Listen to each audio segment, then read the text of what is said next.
বিসমিল্লাহির রহমানির রহিম। আলহামদুলিল্লাহ, সকল প্রশংসা সেই মহান রবের, আর লক্ষ কোটি দরুদ ও সালাম সেই বিশ্ব নবীর প্রতি। দিনী যুগের ভাই ও বোন সবার প্রতি আমার আন্তরিক সালাম। আসসালামু আলাইকুম এ রহমাতুল্লাহ এ বারাকাতুহু। আমি আদম নূরের সন্তান, আদম থেকে রব নিয়ে আমি আপনাদের মাঝে বক্তব্য দিচ্ছি। আজকের আলোচনা সেই অতীতের নর নারীকে নিয়ে। যে নরনারী আমার আল্লাহ পাক তাদেরকে যে সৃজন করিয়াছিলেন, আর তার অতীত যদি দেখতে যাওয়া যায় তাহলে সেই আল্লাহ পাকের খাস নূর, তার থেকেই এই নরনারীকে সৃজন করিয়াছেন। কেননা সেই নূরের বিষয়ে যদি যাওয়া যায়, তিনি বলছেন আমি নয় নারী নয় পুরুষ। তিনি বলছেন যে আমি নিজ হাতে বানাইয়াছি কাবা ঘর, কাবাতেই থাকে পরোয়ার। তাহলে তিনি নয় নারী নয় পুরুষ, আবার তিনি নারী ও পুরুষের ভিতরেই তিনি থাকেন। তাহলে সেই মহান পুরুষটা যে ভাণ্ডে থাকে, অবশ্যই সেই ভাণ্ডটা পবিত্র ভাণ্ড। আর আল্লাহ পাক যে ভাণ্ডে থাকে সেই ভাণ্ডটা কখনই মৃত নয়। যেখানে বলিছে হায়াতুল মুরসালিন নবী, এই নবী সেই নবী নয় যে খাতিবিন নবী। তাহলে সেই নর আর নারী এই পৃথিবীর জমিনে, তারা তার মাধ্যমেই এই পৃথিবীর জমিনে প্রেরণ হলেন। এখন এই নরনারীর মাধ্যমেই সারা পৃথিবীর যত মানুষ আছে সকল মানুষই ওই প্রথম নরনারীর মাধ্যম দিয়ে এই পৃথিবীতে এত ভরপূর্ণ হয়েছে। এখন এই নারীর বিষয় চারটা চন্দ্র বলা হয়েছে, আপ, আতস, পাত, খাট। এরা পবিত্র। এই পঞ্চসত্য মূল নারীকে দিয়ে তাই বলা হয়েছে এরা কখনই মৃত নয়। কেননা সেই আল্লাহর সত্যের থেকেই সত্যবান যখন বের হয়, তখন সেই সত্যগুলো কখনই মৃত নয়। সৃজন আর সৃষ্টি এর ভিতরে অনেক তফাৎ আছে। এখন ওই চারজনের ভিতরে অসংখ্য নূরিতন রয়। এই অসংখ্য নূরিতনরা সকলেই আর এই আপাতসের মূল সত্য, আর সেই নরনারীর মূল সত্য, এই দিয়েই এই মানবকে তৈরি করা হয়। এখন দলিল মোতাবেক যদি যা দেখি, সূরা ইমরানের 6 আয়াতে বলছে তোমাদেরকে সৃষ্টি করা হয়েছে মাতৃগর্ভে থেকে। আবার আরেকটি সূরায় বলছে জুমায় 6 আয়াতে, সেখানেও বলছে তোমাদেরকে সৃষ্টি করা হয়েছে সেই মাতৃগর্ভে থেকে। আর কিছু কিছু মানুষ বক্তব্য দেয় সেই মাতৃগর্ভে উচ্ছেদ করে, মা মরা, মার কোনো জীবন নাই, মা পচা গলার দেশে যাবে। তাহলে যারা সেই মাতৃগর্ভে উচ্ছেদ করে কথা বলে, মায়ের জাতিদেরকে হেয় করে কথা বলে, সমস্ত পৃথিবীর মায়ের জাতিদেরকে এই কথা শুনে অবশ্যই ওই বক্তা তাদেরকে সাহায্য করার জন্য এই পৃথিবীর মায়ের জাতির খাড়া হতে হবে। এখন যে বক্তা বলল নারীদের কিছু নাই, আমি সেই মায়ের জাতিকে সম্মান দিয়ে আমি বলতে চাই ওনাকে যে তোমার মা যদি তোমাকে এই পৃথিবীর জমিনে না আনতো তাহলে তুমি কোথায় থাকতে। এখন ওই বক্তাই বলেছে নারীরা পরিচয় থাকে হলো পিতার পরিচয়। এটা দুনিয়া, এই দুনিয়াতে তিনি দেখাইছে যে প্রত্যেকটা নারী পিতার পরিচয় মানুষ হয়। তাহলে আমি ওনাকে বলি যে আপনার এই বাংলাদেশের পরিচয়ের যদি সার্টিফিকেট বাই করা যায়, সেটা হলো আইডি কার্ড। এই আইডি কার্ডে আপনি দেখেন আপনার ওখানে মায়ের পরিচয় না বাবার পরিচয়। আর আমি বললাম তোমার ওখানে পরিচয় পিতা এবং মা দুজনই আছে, শুধু বাবা একা নয়। এটা দুনিয়ার হিসেবে শুধু নারী না, নারী ও পুরুষের পরিচয় থাকে পিতামাতার। ওনাদের বলছে যে নারীরা থাকে পিতার আর স্বামীর পরিচয় থাকে। আচ্ছা, তিনি বললেন একটা নারী যখন যুবক হয়, সেই নারী যদি রাষ্ট্রের আইন অনুযায়ী যে কাবিল এবং কবুলের মাধ্যমে বিয়ে হয়, সেই বিয়ে না পড়াইয়া যদি সেই নারী যদি কোনো পরপুরুষের সাথে সম্মিলন করে যদি বাচ্চা ধারণ করে, তাহলে সেই বাচ্চার পিতার যদি কোনো পরিচয় না থাকে, তাহলে সেই বাচ্চাকে কি বলা হয়? তিনি বলছেন ওই বাচ্চা জারক বলা হয়। আর আমি বলি এই পৃথিবীতে ভালো নারীও আছে, মন্দ নারীও আছে। এই পৃথিবীতে ভালো পুরুষও আছে, মন্দ পুরুষও আছে। তো এখন এই নারী তো জানে যে এই বাচ্চার পিতাকে।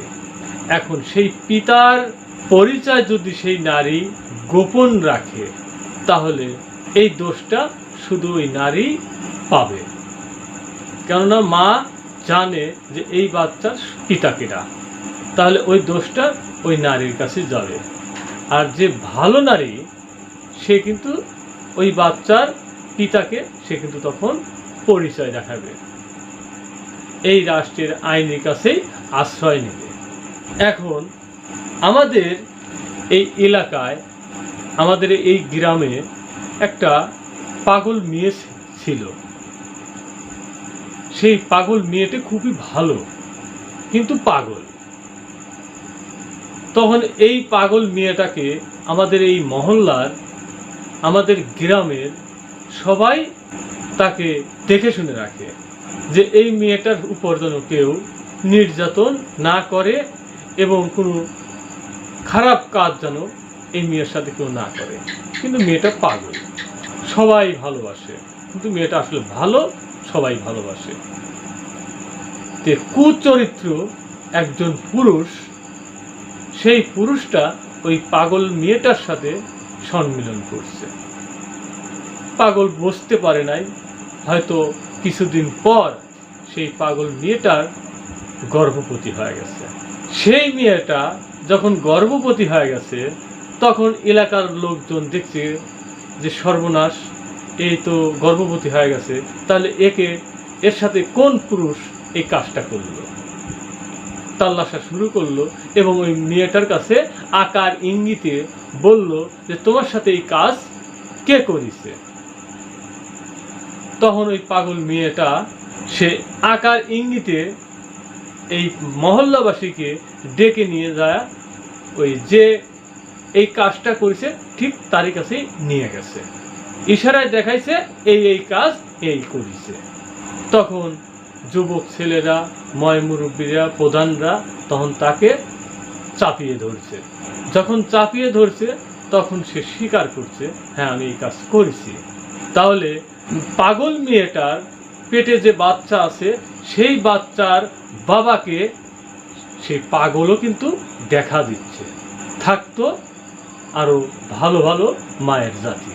এখন সেই দরবারে, সেই সালিশে ওই ব্যক্তির 1 লক্ষ টাকা জরিমানাও হয়েছে। তাহলে একমাত্র পিতার ঠিকানা দিতে পারে মা, মাই দিতে পারে। এখন আমাকে নিয়ে কিছু আলোচনা করেছে, আমি নাকি বক্তব্য দিতে পারি না। এরা কি সব বক্তব্য ছাড়ে। পিতা এবং মাতা আরেকটি কথা বলছে যে আমি নাকি মায়ের উপর বিচার করতে চাই। আমার মা, আমার পিতা আমার কাছে অমূল্য সম্পদ। আপনার মা, আপনার পিতা আপনার কাছে অমূল্য সম্পদ। আমি কোনো পিতা এবং মাতার উপর আঘাতমূলক কথা আনতে চাই না, কিন্তু সেই পিতা মাতার কিছু কিছু সন্তানী আছে, তাদের ব্যবহারে সেই পিতা মাতার উপর আঘাত চলে যায়। এখন সে বলল যে আমি নাকি সেই পিতা মাতাকে অস্বীকার করি, তার পিতা মাতাকে তাদের উপর বিচার করতে চাই। এই যে নানাবিধ কথা, আমি কেন আপনার পিতা মাতার উপর বিচার চাবো এবং বিচার করব? আমি কখনো এইগুলো করার জন্য আসিনি। এখন এই দুনিয়াতে এমনও পিতামাতা আছে, সন্তান জন্ম দেয় সুশিক্ষায় গড়ে তোলার জন্য। আমি যেখানে সেই আল কোরআনের হিদায়াত নিছি, অবশ্যই সেই আল্লাহ পাকের সুশিক্ষায় গড়ে ওঠার জন্য। তো এখন সেই আল্লাহ পাকের সুশিক্ষায় গড়ে উঠে, যেমন দুনিয়াতে কিছু পিতামাতা আছে যে আমার ছেলে এবং মেয়ে লেখাপড়া করায়া জজ বানাবো, ব্যারিস্টার বানাবো, উকিল বানাবো, ডাক্তার বানাবো, এরকম কিন্তু পিতামাতার আশাঙ্কা থাকে। তাহলে সেই পিতামাতার সন্তান যদি জজ হয়, বিচারের চেয়ারে যদি যা বসে, আর সেই সন্তানের কাছে যদি পিতা এবং মাতা অথবা ভাই ও বোনের কেস যদি ডায়েরি হতে থাকে, এখন ওই জজ বিচারের আসনে বসে যদি পিতা মাতার দিকে তাকায়, তাহলে কি তিনি ন্যায় বিচার করতে পারবে? কখনই করতে পারবে না। যদি সেই ন্যায়ের চেয়ারের দিকে তাকায়, তাহলে কিন্তু তার ন্যায়ের বিচার করতে হবে। তাহলে এই জজ যদি ন্যায়ের বিচার করতে যায়, দেখে যে পিতা এবং মাতা যদি কোনো সাজাপ্রাপ্ত হয়ে যায়, তখন ওই পিতা মাতার আরো যে ভাই ও বোন আছে, তখন তারা নিন্দা এবং বিপদ এবং হেয় প্রতিপন্নী করবে ওই জজের উপরে। তুমি ভাই পিতামাতার উপর শাস্তি তুমি দিতে পারলে, এই ভাই বোনগুলো তখন সেই জজের উপর অনুরাগ করবে। তুমি কি করে পিতামাতার বাধ্যতায় যদি কেউ কোনো ব্যক্তি ওই ন্যায়ের চেয়ারে, সেই বিচারের চেয়ারে যদি বসে, আল্লাহ পাক যদি তাকে সেই জজ বানায় রাখে, তাহলে তার বিচার তো ন্যায়পরায়ণই হবে। সেই জজের কাছে যত কেস আসবে, অবশ্যই সেই কেসগুলো ন্যায়ের দিকেই তিনি বিচার করবেন, অন্যায় কখনো তিনি করতে পারেন না। আর যদি পিতামাতা এবং ভাই বোনের দিকে তাকায়, তাহলে অবশ্যই তিনি ন্যায় বিচারক না। এখন ন্যায় বিচারে যায় যদি সেই পিতামাতা নির্দোষী হয়, তাহলে তো এটা ন্যায়ের বিচারই হবে। ওই বিচারে যদি সেই পিতামাতা যদি দোষী হয়, তাহলে তো সেই ন্যায়ের বিচারই হবে। এখানে তো কোনো পক্ষ নিয়ে কোনো কাজ করা যাবে না। এখন ধর্মীয় বিষয় আমি আমাকে মানব, এটাই ছিল ধর্মের কথা, যেখানে বলিছে যে সেই দিন তোমাকে কেউ সাহায্য করবে না, কোনো পিতামাতা আসবে না, কোনো নবী রসুল আসবে না, কোনো অলি পীর গাউস কুতুব আসবে না। তাহলে সেই দিন তোমাকে কেউ সাহায্য করবে না। ন্যায়ের বিচারে যায় যদি আমাকেই পালন করতে হয়, তাহলে সেই পিতা মাতা যদি তার অন্য দিক ইবাদতের বিষয় কিছু পালন করার জন্য লিপিবদ্ধ করে এবং পালন করার জন্য হুকুমত দেয়, তাহলে এটা কি রকম হবে? এটা কি তাহলে ন্যায়ের কাতারে থাকলো? আপনারাই বলেন। এখন পিতা যে সত্য অর্জন করছে, সেটা হলো আদম নূরের সত্য, আল্লাহ নূরের সত্য। এই সত্যর ফরজ সত্য, ফরজ গুণ, এই সত্য প্রত্যেকটা পৃথিবীর যত নরনারী আছে, এই ফরজ সত্য তাদের ভিতরে আছে। তিনি ফরজের থেকে হুকুমত দিবে ফরজ পালন করার জন্য। যদি তুমি এটা পালন করো, তাহলে তুমি চিরঞ্জীবী। এখন সেই আদি নারী, এই আদি নারীর সত্য এই পৃথিবীতে যত মানুষ আছে নরনারী প্রত্যেকের কাছেই আছে। তাহলে এই নরনারীর সত্য যে মা অর্জন করবে সেই মা এই নরনারীর হুকুমত দিতে পারে। কেন পিতা যদি পারে, এই সত্যটাও আল্লাহর, ওই সত্যটাও আল্লাহর। কেন আল্লাহ পাক তার খাস নূরের থেকে এই দুইটা সত্যকেই তৈরি করছে। হায়াতুল মুরসালিন নবী তিনি কিন্তু মরে না। এই সত্য যদি তার থাকে প্রত্যেকটা মানুষের ভিতরে, তাহলে তার কি ইজাজত থাকে না? তার কি হুকুম থাকে না? আচ্ছা, যদি ইজাজত না থাকে, যদি হুকুম না থাকে, তাহলে ফরজ আর সুন্নত মিলে দুইটা সত্য দেখা যায়। তাইলে আমরা শুধু ফরজ পড়ব, সুন্নত পড়া দরকার নেই, নাকি সুন্নত এবং ফরজ মিশেই পড়া যাবে? আপনারাই বলেন। তাহলে অবশ্যই সুন্নতের যে সত্য আছে কাছ থেকেই আমাদের সেই হুকুমটা নিতে হবে। এখন গুরু মা, সে তো মাই তো মা, আমারও মা আপনারও মা, সেই মূল গুরু, গুরু মা। এখন গুরু মা যদি সেই প্রত্যেকের ভিতরে যে সেই নারীর সত্য আছে, সেই সত্যকে যদি অর্জন না করে সে যদি মায়ের কাতারে যায়, এটা কেমন হবে? আমি এই পৃথিবীতে, আপনি এই পৃথিবীতে কোনো লেখাপড়াই করলেন না, মাস্টার আপনি সার্টিফিকেট দিবে, আর এই সার্টিফিকেট নিয়ে কতদূর যাওয়া যাবে? কারণ আপনি তো লেখাপড়া করেন নাই, আমি লেখাপড়া করি নাই, আর মাস্টার কি সার্টিফিকেট দিবি? আর এই সার্টিফিকেটের দ্বারা কি হবে? কি হবে? আমার সেই আদম নূরের পিতা, তার জীবন কাহিনী তিনি বলেছে, আমরা শুনেছি যে হযরত মুহাম্মদ সাল্লাল্লাহু আলাইহি সাল্লাম যেদিন এই পৃথিবীর থেকে বিদায় নিলেন, তারপরের থেকে এই যুগটা ছিল সেই বিলায়েতের যুগ। তারপরও সাহাবীগণ গেছে, তাবিন গেছে, অলিত্ব এবং পিরাত্ব চলছে। এখন তাহলে বিলায়েতের যুগে বিলায়েত সত্য, আল্লাহ সত্য। তাহলে আল্লাহ সত্য এই পৃথিবীতে কোন ব্যক্তি এই ইজাজত দিবে এবং হুকুম দিবে? তাই আল কোরআনে সেই প্রমাণ দেখাইছে যে আমার তরফের প্রতিনিধি আদিপিতা হযরত আদম শফিউল্লাহ যাবে, আর আমার তরফের হেদায়েত এবং আল কোরআনের হেদায়েত তোমাদের কাছে যখন পৌঁছে তখন তোমরা গ্রহণ করবে। এখন এই বিলায়েতের সত্যটা সেই হযরত মুহাম্মদ সাল্লাল্লাহু আলাইহি সাল্লাম ওফাত হওয়ার পর থেকে এই 1400-1500 বছর সারা বিশ্বের এই সৃষ্টির বনি মানবের জন্য প্রযোজ্য ছিল যে এই নূরটা যে প্রথম অর্জন করবে সেই নূরটা কিন্তু তার খরিদা প্রাপ্ত হবে। কেননা আল্লাহ পাক ন্যায় নিরপেক্ষ সমতা রক্ষাকারী।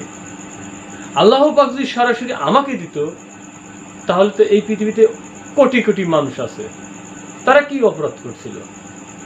তাই তিনি এই জিনিসটা, এই সত্যটা সকল মানুষের ধরার অধিকার জন্য এতদিন, এত বছর চলে গেল। তাই আমার মুর্শিদ আদম নূরি এই বিলায়েত সত্য এবং আদম নূরের সত্য তিনি অর্জন করলেন। তাহলে এই সত্যটা কার? আল্লাহ। আর সেখানেই প্রমাণ করলো যে আমার তরফের হেদায়েত যখন তোমাদের কাছে যায় তখন তোমরা গ্রহণ করবে। এখন ওনা তো ফরজ, এখন ফরজ সত্যর যা যা হুকুমত আছে এটা তার নিতান্তই তার। এখন এই সুন্নতের বিষয়টা, যেখানে খাতিবিন নবী আর হায়াতুল মুরসালিন নবী, এই হায়াতুল মুরসালিন নবী সে তো কখনো মরে না, সে তো প্রত্যেকটা মানুষের মধ্যে বিরাজমান। তাহলে খাতিবিন নবী যখন খতম করলেন, তারপরের থেকেই এই হায়াতুল মুরসালিন নবী এই সত্যটাও এই পৃথিবীতে যত নারী আছে, অর্থাৎ বিলায়েত সত্যটা অর্জন করবে পুরুষ, এবং নারীত্ব যে সত্যটা আছে এটা নারীরই অর্জন করবে। তাহলে হযরত মুহাম্মদ সাল্লাল্লাহু আলাইহি সাল্লাম চলে যাওয়ার পর এবং তারও অতীত, এই সত্যটা কিন্তু এই পৃথিবীতে ঘুরছে। প্রত্যেকটা মানুষের মধ্যে দিয়ে। কিন্তু একটা নারীও, একটা মায়ের জাতেও এই সত্যকে ধরে বলল না যে আমি সেই হায়াতুল মুরসালিন নবী, আমি জিন্দা, আমি প্রত্যেকটা মানুষের ভিতরে জিন্দা হয়ে থাকি। কিন্তু কেউই আজ পর্যন্ত বললেন না। কিন্তু ঘুরছে এখন। যে নারী এটা অর্জন করলো না, যে নারী এটা প্রচার করলো না, যে নারী এটার বিষয়ে কোনো হুকুমত দিল না, এখন যদি কোনো ব্যক্তি এই সত্য তার উপর ন্যস্ত করে, এটা কি হবে? কেন তার অতীতেই রয়েছে, যার যার রব তাকে সার্টিফিকেট দিবে। আমার সার্টিফিকেট আপনি দিতে পারবেন না, আর আপনার সার্টিফিকেট আমি দিতে পারবো না। কেননা এটা আত্মজগতের বিষয়, এটা যার যার রবের কাছ থেকেই তার কায়মৃত্যু করতে হবে। যেমন আমার পানপ্রিয় মুর্শিদ তার নিজ কর্মের দ্বারায় এই আদম নূর অর্জন করেছে। এখন আদম নূরের বীজ মন্ত্র এই হেদায়েতের মাধ্যমে তাহা কিন্তু দেওয়া হয় কালেমা। এখন দরুদটা কি ফরজ নাকি এটা সুন্নতের সাথে আছে?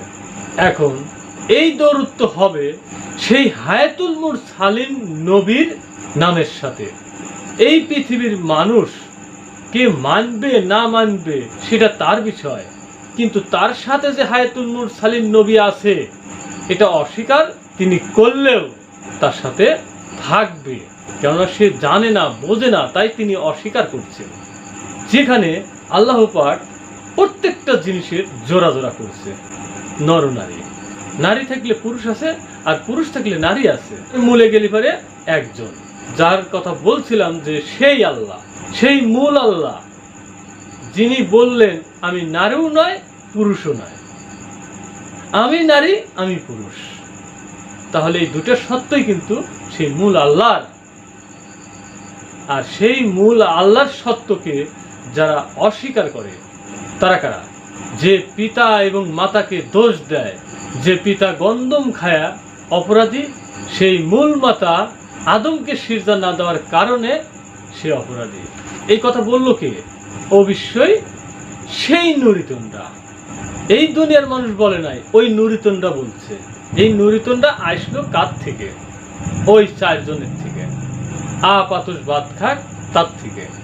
তাহলে মূল সত্য থেকে দুইজন, আর ওই দুইয়ের একজনের মধ্যে থেকে হলো চারজন, আর এই চারের ভিতর থেকে অসংখ্য নুরিতন।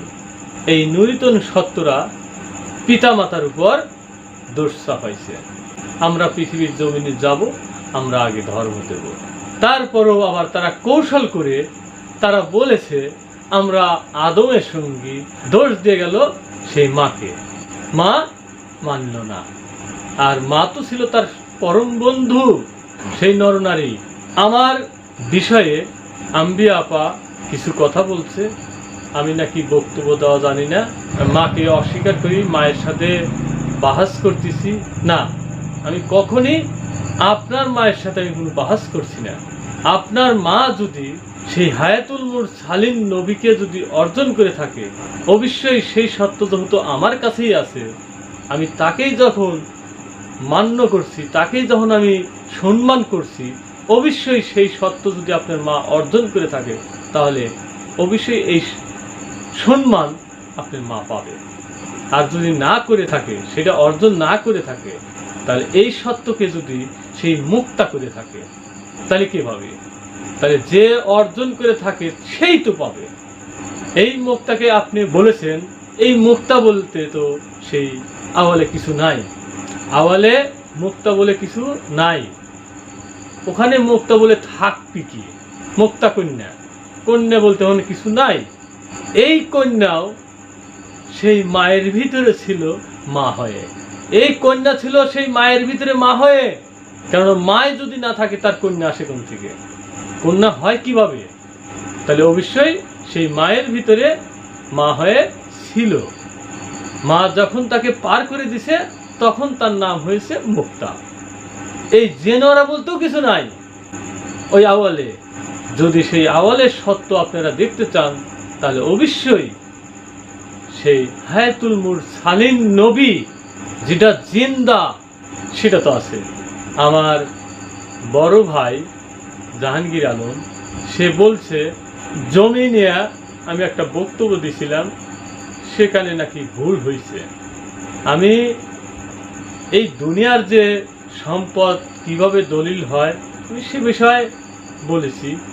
সব কথাই তো আর ভিডিওর ভিতরে খুঁটে বলাটাও সম্ভব নয়, কেননা দলিল বিষয়ে আমার ভালো অভিজ্ঞতা আছে দুনিয়ার হিসেবে। এই ধর্মীয় দলিল যদি থাকে তাহলে তো একমাত্র এই নরনারী, তাহলে এই নরনারী কোরআনের দলিল। এই নরনারী কোরআনের উপর বয়ান রাখিছে, সেই বয়ান অনুযায়ী এই মানুষ পালন করবে। কোথায় পালন করবে? এই মানব অস্তিত্ব পালন করবে, ওখানে লেখা আছে, কিন্তু পালনের বিষয় এখানে। তাহলে এই নরনারী, এই মূল দলিল হলো এই নরনারী। এখন যে কথাটা আমার না বললেই নয়, হযরত মুহাম্মদ সাল্লাল্লাহু আলাইহি সাল্লামের সময়ে ময়মুন নামের একটি কুটনি ছিল। সেই কুটনির কাজটা ছিল কি?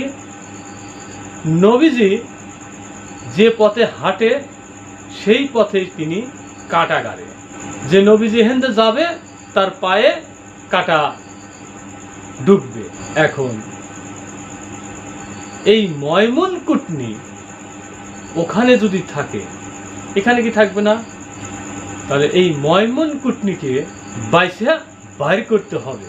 এখন বাইসে বাইর করতে গেলে দেখেন, আমাদের এই কওমের মধ্যে থেকে আজ আমি শামীম সত্য প্রকাশ করতেছি, আমি খারাপ। বেরহাউলিয়ার জলিল ভাই সত্য প্রকাশ করছে, জলিল ভাই খারাপ।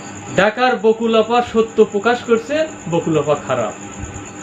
বেরহাউলিয়ার মানিক ভাই সত্য প্রকাশ করছে, মানিক ভাই খারাপ।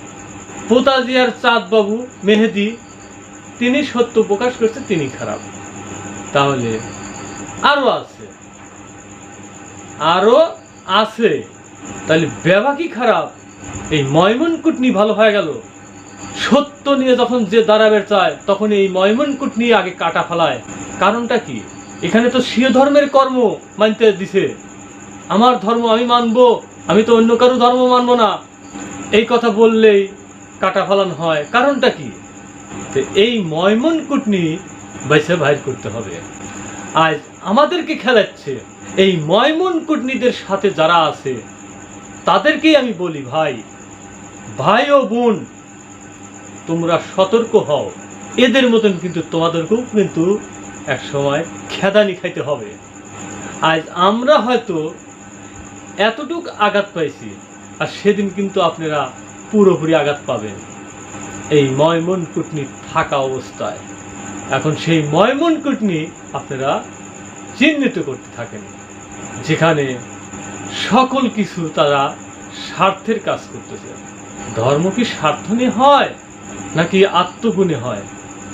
ধর্ম কি কোনো লোভ লালসালিয়া হয় নাকি আত্মগুণে হয়?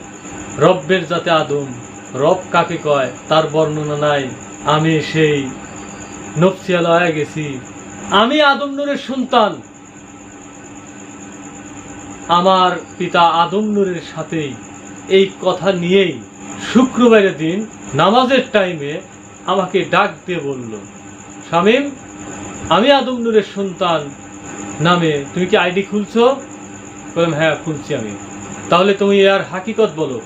আমি ওই মুহূর্তে আমার চষ্টার সাথে আরাধনাতে যায় দেখি, আমি যদি এখন মূল হাকিকত বলি তাহলে হয় তিনি থাকে নয় আমি থাকি।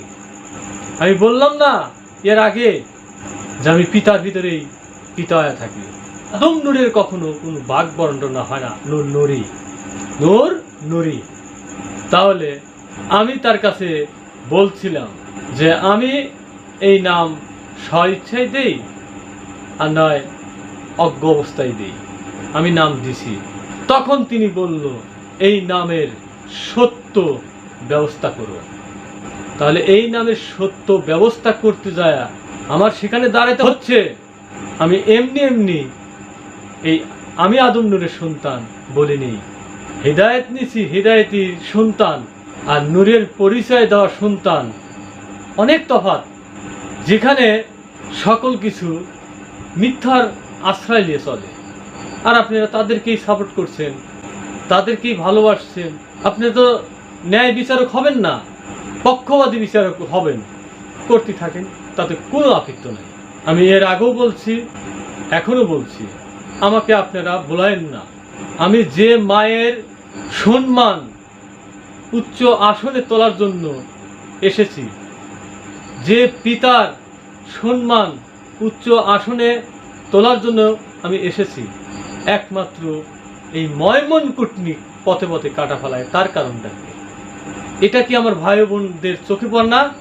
বের হাউলার মানিক ভাই হোয়াটসঅ্যাপের ভিতরে অত লোকের ভিতরে সে কাফির বলল। ওই দিনকে যে হোয়াটসঅ্যাপে আমরা যতগুলো লোক ছিলাম, তার ভিতরে সেই মানিক ভাই ছিল অন্তত সেই মুরব্বী, বয়সে বেশি। আর যে কাফির বলল, তার মতন ছেলে মনে হয় দুই তিনটে জন্ম দিয়ে ফেলাইছে। আর সেই মানিক ভাই আমার জানা মতে এই আল কোরআনের অনেক হাকিকত তিনি তার অর্জন করা আছে, আর তুমি তাকে কাফির বলে ফেলা দিলে। এই কথা বলার আমার ভাই বোনরা কি চোখে পড়লো না? তাদের কি ধরতে পারলো না? আপনারা ন্যায়ের বিচার করবেন কিভাবে? আপনারা তো পক্ষপাতী কাজ চালাচ্ছেন। আমার ভাই, আমার বাবা, আমার মা, এই বিলেই আপনারা বিচারের রাখার হচ্ছেন। এটা কিন্তু সেই আসন নয়। আমি তো আগেও বলে গেছি, বিচারের আসনে যদি আপনি বসেন, কে পিতা, কে মাতা, কে সন্তান, তখন তার চোখ এক বাঁধা, তার চোখ একদম বান্ধা, সে ন্যায় বিচার করবে। আপনারা সেই ময়মনকুটনির থেকে সতর্ক হন। যদি আপনারা আপনাকে বাঁচাতে চান, যার যার ধর্ম ত্যাগ করে দেওয়া হয়েছে, আপনি যেখানে খুশি সেখান থেকে আপনার ধর্ম আপনি পালন করতে পারবেন, কোনো সমস্যা নাই। আদম নূরের পিতার স্মৃতিস্বরূপ তার ঔরসগত ছেলে মেয়ে, সেই স্মৃতিকে যদি তারা মুছে দেয়, আমি আপনি কি করতে পারবো? কিচ্ছু করতে পারবো না। কেননা তারা ব্যক্তিগত কাজ চালাচ্ছে। সেই জবানকে যারা উড়াউট করে দেয়, বাহ্যিক জগৎ আর আত্মজগৎ জিনিসটা বুঝতে হবে ভাই। তো যাই হোক, আমি আপনাদের কাছে করজোরে অনুরোধ করছি, আদম নূরের জবান সত্য করার ব্যবস্থা করেন। আপনারা আদম নূরের জবান বিকৃত করেন না, পক্ষপাতী কাজ করেন না। আমিও যদি কোনো অন্যায় কিছু বলি, আমাকে সেই সত্যটা দেখান, সমাধা আছে। এই নয় যে এই দলকে আরো ফারাক করে দেন, সমাধা করেন। এক হাতের থেকে যদি 50টা হাত এক মুঠে একত্রভাবে কাজ করে, শক্তিটা কিন্তু ব্যাপক হয়ে চলে। কিন্তু 50 হাতের থেকে কমতি কমতি কমতি কমতি কমতি কমতি 1-2 হাত আসতেছে।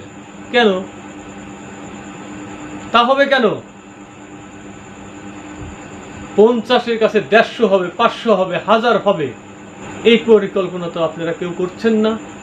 আদম নূরের ধর্ম আপনারা টিকাবেন কিভাবে? টিকাবেন, তাবলিগ করেন না, প্রচার করেন না, কথা বলেন না, মানসিক দাওয়াত দেন না, আলোচনা করেন না। কোন সত্য আপনারা প্রকাশ করবেন? আর আমাকে বলতেছে বক্তব্য দেওয়াই তো জানে না। দুঃখজনক কথা, আমার পিতা আদম নূরী তিনি বলছেন যে শামীম যদি মাহফিলে থাকে, শামীম বক্তব্য দিবে। আপনারা হিংসে করে শামীমিক সরা রাখলেন। কারণ আমার পিতা আদম নূরী তিনি জানতো শামীম যে কথাগুলো বলবে, তার থেকেও অমূল্য কথা তিনি তার মুখ থেকে বের করবে। সবাই কি এগুলো পারে? একজনের ওসিলায় 10 জন আহার করছে। কি 50টা আহার করে? কি হয়তো 100টা আহার করে? একজন শুধুমাত্র একটি কথা যখন খাড়া করবে, সেই কথাগুলোর ফয়সালা দিতে অনেক কথা নিয়ে আসতে হয়। তিনি জানতো যে এই মানবের দলিলের, মানবের ইতিহাস শামীম এটা ছাড়া কিছু বোঝে না। তাই আমি যখন বক্তব্য দিয়ে বসে গেছি, তখন তিনি কথাগুলো বের করছে, যা মানুষ কান হালায় শুনছে। এই হৃদায়ত যে নিছে তার একটা গুন্ডি, এই গুন্ডিকে ভেঙে দেওয়ার চেষ্টা করবেন না। সব মানুষই খারাপ, আপনারাই শুধু ভালো। আপনারা ভালো চাচ্ছেন না। কোরআনের ভিতরে মায়ের রক্তপিণ্ড থেকে এই মানুষকে তৈরি করা হয়েছে, ঠনঠনা মাটির থেকে এই মানুষকে তৈরি করা হয়েছে, মাতৃগর্ভে থেকে তোমাদেরকে সৃষ্টি করা হয়েছে। আর মা নষ্ট হয়ে গেল, পচে গেল, মায়ের কোনো মূল্য নাই, মায়ের জীবনই নাই। কি করে আপনারা এই ভাঙত কথাগুলো এই নেটে ছাড়তে পারেন? মাই যদি না থাকে কোনো সন্তান আসতে পারে? আসতে পারে না। তো যাই হোক, রায় তো অনেক হয়ে গেছে। আমার রবের তরফ থেকে আলোচনা শুরু করছিলাম, আমার রবের তরফ থেকে আলোচনা সমাপ্তি করছি। আসসালামু আলাইকুম ওয়া রাহমাতুল্লাহি ওয়া বারাকাতুহু।